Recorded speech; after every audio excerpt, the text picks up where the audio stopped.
So, the next thing to happen on Monday Night Raw, we get to the first match of the night. It was Rhea Ripley versus Roxanne Perez one-on-one. Yeah, so we get to this match. And by the way, this is the first time ever that they faced one-on-one on Monday Night Raw. They have faced one-on-one back in 2022, they said, on an episode of NXT. So, yeah, this is going to be the second time they faced off one-on-one, but the first on Monday Night Raw. So, yeah, we get to this match, and this match, it was a pretty good one.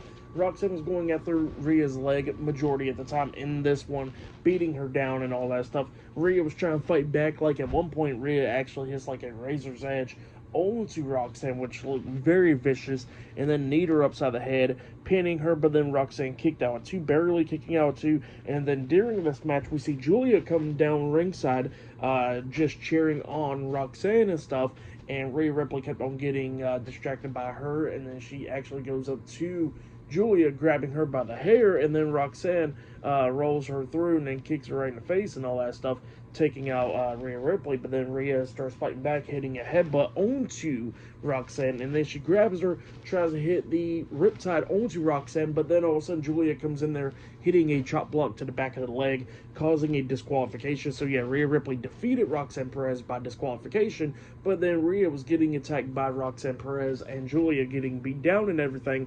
But then the WWE Women's World Champion Io Sky comes running down there, making the save, and it was 2-on-1, but Io Sky was getting the upper hand.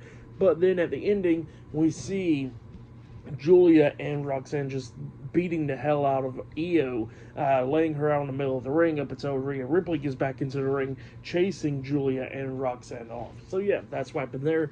Pretty good stuff for the match. And what happened after the match, I'll give it all 3 stars, as well. I'll give that. But yeah, that's what happened there. Good stuff. But then after that, we see backstage, we see all the members of the Judgment Day talking backstage, and Finn Balor comes up, and Finn wanted to hear from JD, like, why didn't JD tell him last week that he was going to be returning?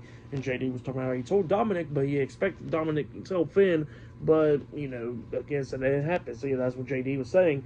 But then Liv Morgan was talking about how they need to focus tonight because they got a tag team title match. Try to get back into the tag team title run. And then Finn was clueless about that too, because he didn't get told that, and JD was like, yeah, they brought up the idea, why not get more title gold? So yeah, that's what he said then, and Finn was like, alright then, and then he leaves out, but then he says that he wants to get told more stuff at least. So yeah, that's what Finn says there. But yeah, up next we're going to be hearing from Logan Paul up next on Monday Night Raw, so yeah, he'll be up next. So yeah, I'll see you guys later. Till then.